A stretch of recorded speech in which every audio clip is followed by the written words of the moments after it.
पितृदोष है ये आपको कैसे मालूम पड़ेगा?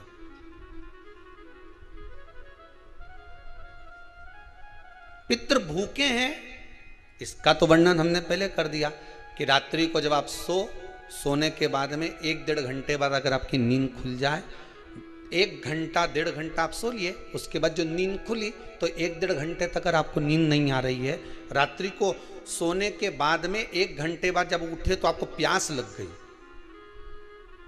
भूख लगने लगी, प्यास लगने लगी कि मेरे को पानी पीना पड़ेगा, घबराहट हो रही, पानी पीना पड़ेगा। 1-1.5 घंटे सोने के बाद अचानक नींद खुले और आपको प्यास लगे, समझ लेना आपके पितृ भूखे हैं और प्यास है।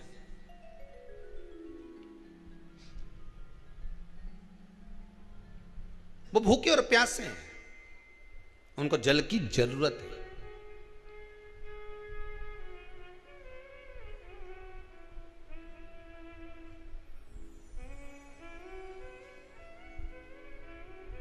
किसी भी नदी में, सरोवर में, कुंड में, बावड़ी में, तालाब में, आप तीर्थ में जाकर जब स्नान करते हैं तो स्नान करने के बाद एक काम का नियम बना लो कि अपने हाथ की अंजलि में जल लेकर अपने पूर्वजों को देना।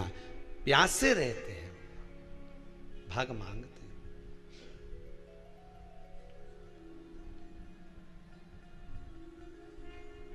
भाग प्राप्त करना। 3 वृक्ष पितरों के तुल्य हैं। नैमिषारण्य की कथा में भी कहा था 3 वृक्ष पितरों के तुल्य हैं। पहला पीपल, दूसरा वट वृक्ष, तीसरा बेलपत्र का वृक्ष। ये पितरों के तुल्य हैं। अगर आपको रात्रि में नींद नहीं आ रही है, ऐसा लगता है कि रात्रि को 1 घंटा 1.5 घंटा सोने के बाद कुछ गलत गलत विचार आने लगते हैं, नींद सुबह 3 बजे तक 4 बजे तक नहीं आती, 4 बजे के बाद फिर नींद आती है, तो एक प्रैक्टिकल जरूर कर कर देखना। एक प्रैक्टिकल करने में क्या जाता है, प्रयास करने में क्या कुछ जाता है क्या? प्रैक्टिकल कर कर देखना कि कहीं सियोर वाला महाराज झूठ तो नहीं बोल रहा, तो प्रैक्टिकल करने में कुछ नहीं जाए। 1 लोटा पानी लो, उसमें थोड़ा सा कच्चा दूध डाल लीजिए, श्राद्ध पक्ष चल रहा है, बेलपत्री का पेड़ या पीपल का पेड़ या बट का पेड़, इन पेड़ के नीचे ले जाकर उस दूध को दोपहर में सुबह 10 बजे से लेकर 12 बजे के बीच में ले जाकर चढ़ा दीजिए। रात्रि को फिर ना आपको प्यास लगेगी ना भूख लगेगी, नींद एक बार लगी तो सुबह ही खुलेगी। प्रैक्टिकल करने में क्या जाता है? पानी डालने में तुम्हारा कुछ जाएगा? अरे बोलो तो सरी, हमें 10 रुपया का दूध जरूर उसमें, और तुम इतनी चतुर हो, इतना सारा दूध थोड़ी डालोगी, तो 2 चिल्ली डालोगे। कहाँ तुम इतना डालने वाली हो है?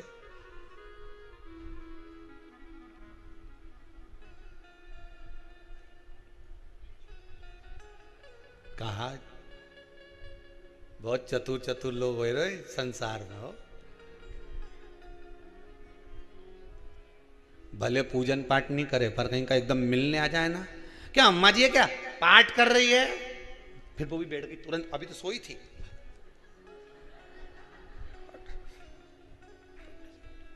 तुरंत। क्या पंडित जी हैं क्या, उनसे थोड़ा काम है, अभी माला जप रहे हैं, मालूम पड़े पंडित जी तो आराम से सेव फल खा रहे थे। अब प्लेट सोफा के नीचे घुसे तुरंत।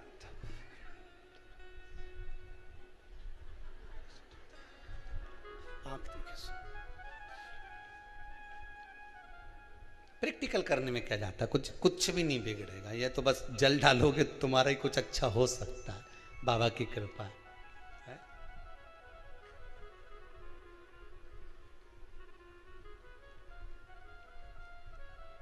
3 वृक्ष पितरों के तुल्य हैं। पहला जम के बोलिए पीपल, दूसरा वट वृक्ष, तीसरा बेलपत्री का वृक्ष। 3 पीपल के वृक्ष में 52,000 ब्राह्मण एक साथ निवास करते हैं, इसलिए पितृतुल्य है। बट वृक्ष ब्रह्मा जी के मस्तक से बना, इसलिए पितृतुल्य है। और बेलपत्री का वृक्ष माता पार्वती जी के अश्रु से बना। जब आंसू गिरे थे माता जगत जननी जगदम्बा पार्वती के, उस समय पर पितृलोक में हलचल उत्पन्न हो गई थी। हमारी नातिन की आंख में आंसू कैसे आ गए? मैनावती की पुत्री है,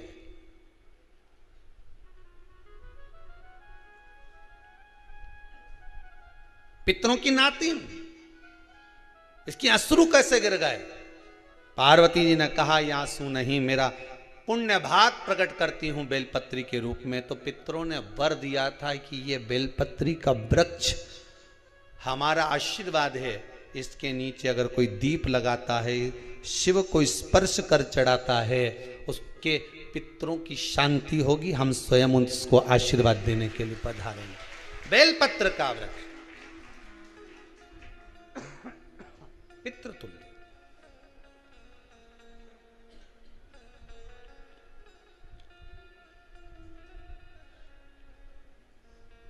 तो रात्रि को अगर भूख लग रही है, प्यास लग रही है, तो पितृदोष है। दूसरा पितृदोष का लक्षण बताया, घर में कोई शुभ कार्य ना हो, वंश की वृद्धि ना हो।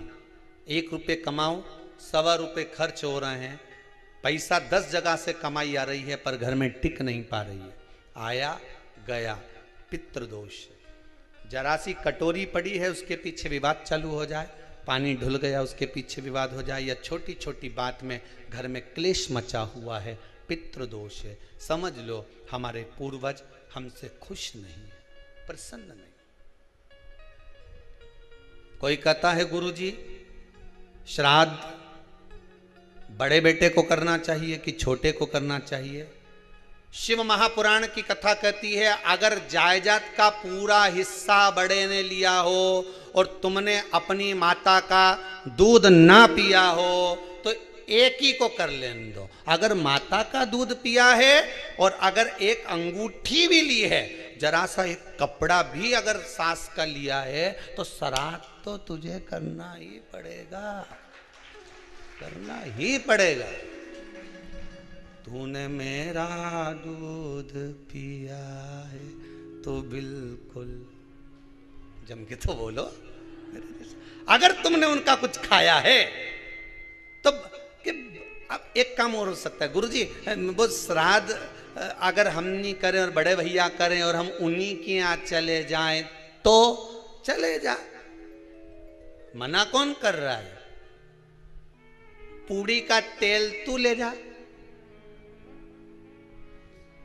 खीर का दूध 2 थैली तू खरीद के ले जा। जितना वहां वो सेवा करे उतनी सेवा तुम करो। गलत है क्या? जायदाद का भी तो हिस्सा किया था। सुई की नोक के बराबर नहीं धुआं ने, ईंट इधर खसकी है तो हमारी इधर खसका दीजिए। हमारी बसियत में इतना लिखा है तो फिर बसियत में ये भी लिख के जाना चाहिए था। मैं तो क्यों सबके, तुम डरो मत ही रहे एक भी। जब छोरा छोरी के जब सब सामान, प्रॉपर्टी दो ना, जमीन दो ना, जायदाद दो ना, सारा सामान छोरा छोरी के दो, तो उनके लिख के भी जाओ कि हमारी श्राद्ध कर दे अच्छे से, नहीं तो भूतड़ी बन के सताऊंगी।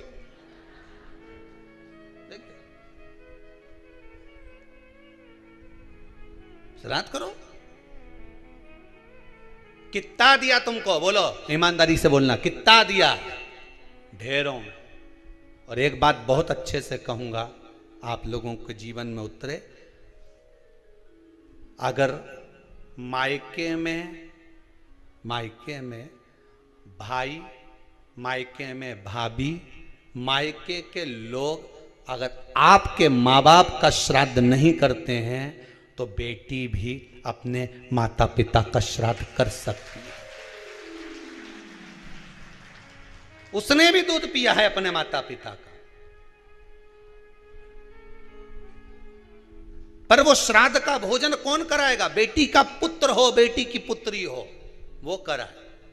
और नाम वो नाना नानी का ले ले, करे। अगर वो नहीं कर रहे हैं, वो नहीं संभालते, वो नहीं जानते, तो आप करो, तो करे। 2 भाग होते हैं। जब एक रोटी गाय के मुख में दी जाती है, गाय के मुख में जब हम रोटी देते हैं, एक रोटी जब देते हैं, या तो गाय के मुख में 16 श्राद्ध में जब रोटी देते हैं तो रोटी को बीच में से तोड़कर, रोटी का जो भाग होता है उसको, मतलब ऊपर से फुलका का परत नहीं निकालना है, रोटी जो सीधी सीधी है ना, जैसे ये रोटी है तो इसको बीच में से तोड़ लिया, 2 भाग विभाजित कर लिया, नीचे वाले भाग में भी थोड़ा सा गुड़ शक्कर रख लिया, ऊपर वाले भाग में भी गुड़ शक्कर रख लिया, एक के ऊपर एक रोटी को रख लिया, वो गाय को दी। तो अपन श्राद्ध पक्ष में 2 पूड़ी का प्रमाण है कि गाय को 2 रोटी दी जाती है, कुत्ता को 2 रोटी दी जाती है। 2 पूड़ी रख के देते हो, देते आप लोग तो देते होगे, 2 पूड़ी के ऊपर पूड़ी रखकर, थोड़ा सा मीठा रखकर, नमकीन रखकर, कुत्ते को भी देते, 2 पूड़ी तोड़कर कागा को भी देते। 2 पूड़ी का प्रमाण कहां से आया? 2 भाग रोटी के टुकड़े का प्रमाण कहां से आया? श्राद्ध पक्ष में ही ऐसा क्यों किया जाता है? बाकी के समय पर तो कोई ऐसा 2 पूड़ी का प्रमाण ही नहीं, पर श्राद्ध पक्ष में ये क्यों कहा जाता है कि पूड़ी के ऊपर पूड़ी रख दे, उसमें मीठा रख दे, खीर शक्कर रख दे, गाय को दिया, कुत्ते को दिया, कागा को दिया, ऐसे क्यों कहा जाता है? उसका कारण क्या होता है? उसका केवल एक कारण है, जो नारी ने भोजन का निर्माण करा है, जो घर की बहू भोजन बनाई है, जो घर की बेटी ने भोजन बनाया है, घर की माता ने भोजन बनाया है। महाराज, पिता पुरुष एक कुल को तारता है, बेटी 2 कुल को तारती है। जब श्राद्ध पक्ष में 2 भाग रोटी के कर कर गाय को देती है तो 1 भाग तो उसके ससुराल वालों को मिलता है।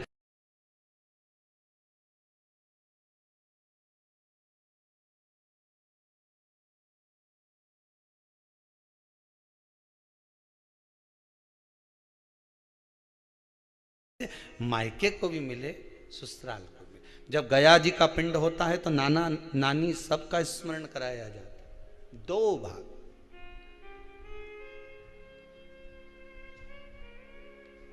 पुण्यता प्राप्त। अब लोगों को मालूम तो है नहीं कि 2 पूड़ी क्यों रखते हैं, उसका कारण वर्णित है शास्त्रों, दोनों पक्ष तारने के लिए, दोनों पक्ष का स्मरण कराने के लिए। महाराज, बिंदु प्रेत योनि में पड़ा, चंचुला देवी उनके मोक्ष का प्रयोजन कर रही है, प्रयास कर रही। क्या करा जाए कि इनको मोक्ष मिल जाए? कहा शिव महापुराण की कथा। पार्वती मैया की सहेली बन गई और पार्वती मैया ने शिव महापुराण में प्रेत योनि से मुक्त होने के लिए कहा, तुम रुका जी के यहाँ जाओ, देवऋषि नारद के पास जाओ। नारद जी ने तुमरुका जी के पास भेज दिया। क्यों? नारद जी जानते हैं मैं कथा नहीं कह सकता, मैं कथा सुन सकता हूं पर कह नहीं सकता, कहने के लिए मुझे बैठना पड़ेगा, सुनने के लिए हो सकता है कि मैं चले जाऊं, वापिस आकर बैठ जाऊं।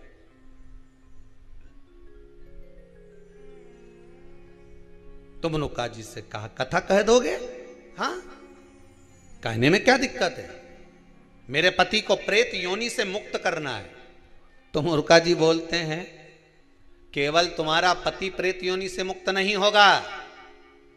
तुमरुका जी ने शिव महापुराण में कहा, सुनो चंचुला देवी, केवल एक व्यक्ति शिव पुराण से नहीं तरता, इस बिंदुक जैसे ना जाने कितने प्रेत इस वायुमंडल में घूम रहे होंगे, ना जाने कितने पितर, ना जाने कितने आहूत, ना जाने कितने वासुक इस वायुमंडल में घूम रहे होंगे।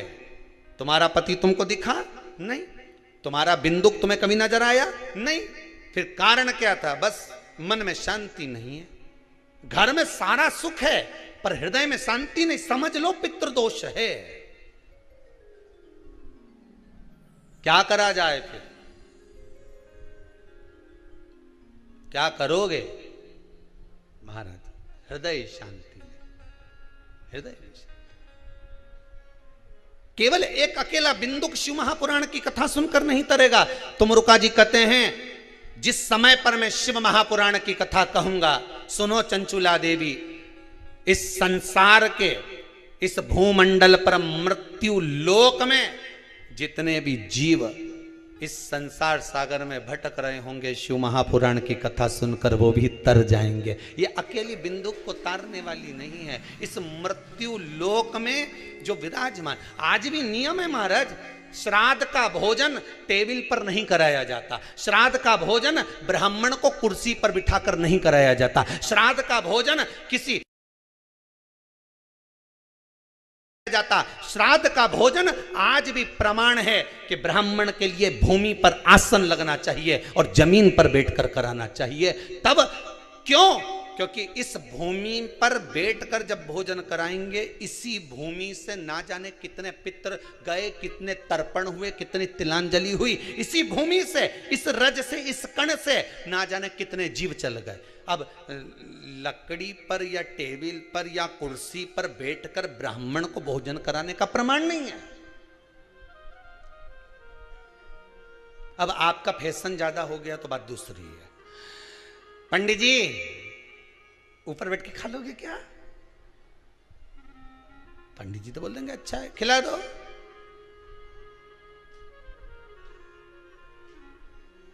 ऊपर बैठ के क्यों?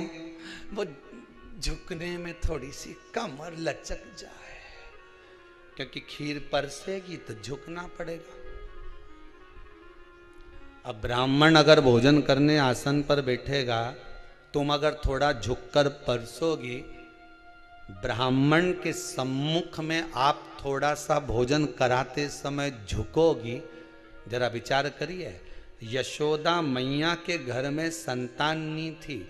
यशोदा जी श्रावण के महीने में श्रावणी करने आए हुए ब्राह्मण को मात्र खीर परोसने के लिए गई थी।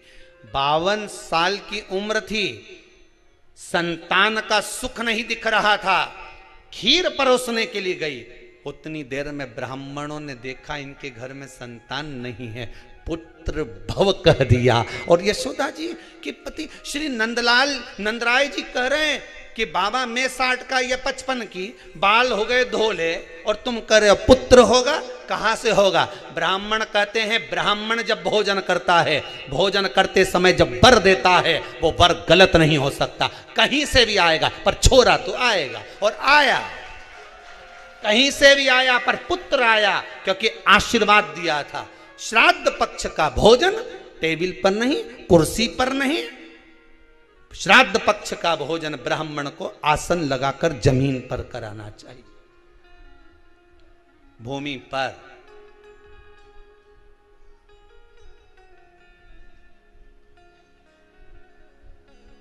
अब आजकल के ब्राह्मण भी थोड़े नीचे,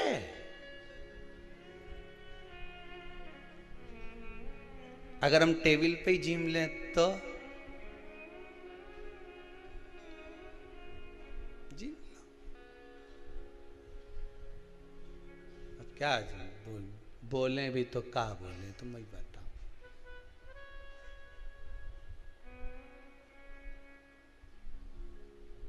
थोड़ा सा भाग भूमि का हो महाराज। तर्पण तिलांजलि सब भूमि पर। हम तो जो जजमान हवन करने के लिए भी जो जजमान लोग नाम लिखाए हैं पितरों के लिए, तो हम उनको भी कहते हैं कि कुर्सी पर बैठकर आहुति छोड़ने से अच्छा है आप बैठो मनानी पर, पहले सबसे पहले भूमि पर 10 मिनट बैठो, पर बैठकर आहुति छोड़ो। उसके बाद भले आप स्टूल लगाओ, कुर्सी लगाओ, आपकी मर्जी, पर 10 मिनट 5 मिनट तो आप भूमि पर बैठो उन जीवों के लिए, उन जीवों के।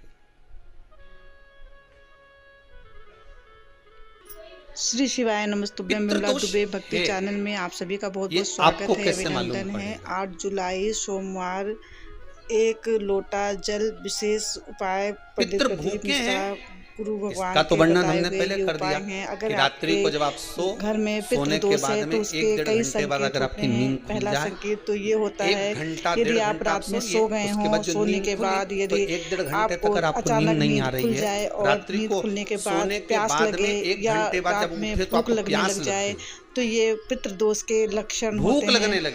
तो यदि प्यास लगने लगी कि मेरे को पानी पीना पड़ेगा, घबराहट हो रही, पानी पीना पड़ेगा, दिखाई पड़ेंगे। एक डेढ़ घंटे सोने के बाद अचानक नींद खुले और आपको प्यास लगे, समझ लेना आपके पितृ भूखे हैं और प्यास है। आप पितृ दोष के लक्षण में जब आपको दिखाई दे तो आप एक लोटा जल भगवान शंकर पे चढ़ाएं। उनको जल तो की ये उपाय करने से भी आपका जो पितृदोष है वो पितृपक्ष में आप ब्राह्मण भोज यदि कराते हैं तो ब्राह्मण भोज को आप जमीन पे भोजन कराएं, न कि किसी बेड पे, किसी भी नदी में, सरोवर में, ऐसा नहीं कुंड कराना में, चाहिए। उन्हें बावड़ी में, जमीन तालाब में भोजन आप तीर्थ में जाकर जब स्नान करते हैं तो स्नान करने के बाद एक काम का नियम बना लो कि अपने हाथ की अंजलि में जल लेकर अपने पूर्वजों को देना। गुरु भगवान के बताए हुए उपयोगी जानकारी होती है मैं आप सभी से शेयर करना चाहती हूँ ताकि हमारे जो भी दर्शक हैं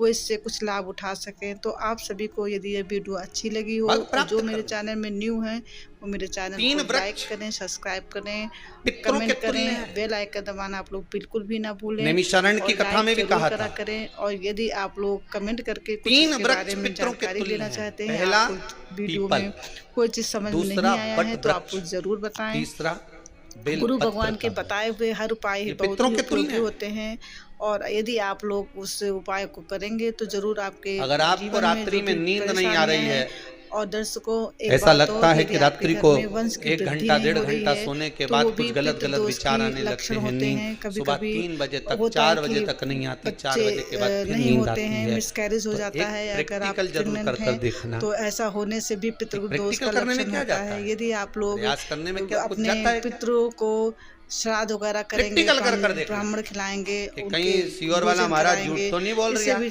पितृदोष दूर होते हैं। बहुत सारे लोगों को परेशानी होती है, आदमी जान नहीं पाता है, बात बात पे आपस में किसी भी बात को लेकर के लड़ाई छिड़ जाती है घर में, परिवार में, और कोई बात जैसी बात नहीं होती, हम लोग आपस में झगड़ने लग जाते हैं। तो गुरु भगवान बताते हैं ये भी पितृ जो दोष का लक्षण है, ये तीसरा लक्षण है। तो गुरु अगर आपके घर में ऐसा कुछ इस तरह के संकेत मिले तो आप समझ जाइए कि पितृदोष के लक्षण हैं। तो आप लोग अपने बुजुर्ग के लिए भगवान शिव पर चढ़ाएं और जो भी पानी डालने में तुम्हारा कुछ जाएगा उपाय बताया है गुरु भगवान ने उसको आप लोग जरूर कीजिएगा। और दर्शकों हम चाहते हैं मेरे जितने भी दर्शक हैं उनको किसी तरह का कोई भी प्रॉब्लम ना हो। तो आप लोग को ये वीडियो अच्छी लगी है तो जरूर शेयर करिएगा और मैं आप सभी से आज्ञा लेती हूँ। नेक्स्ट वीडियो में आप सभी से फिर से मिलती हूँ। तब तक के लिए दर्शकों नमस्कार, प्रणाम और आप सभी का बहुत बहुत धन्यवाद है जो आप लोग हमारी वीडियो को देखते हैं। हमारे वीडियो को देख करके मुझे आगे बढ़ने के लिए पूजन पाठ नहीं करे पर कहीं का एकदम मिलने आ जाए ना। बहुत बहुत क्या अम्मा जी क्या पाठ कर रही है। श्री शिवाय नमस्तुभ्यम।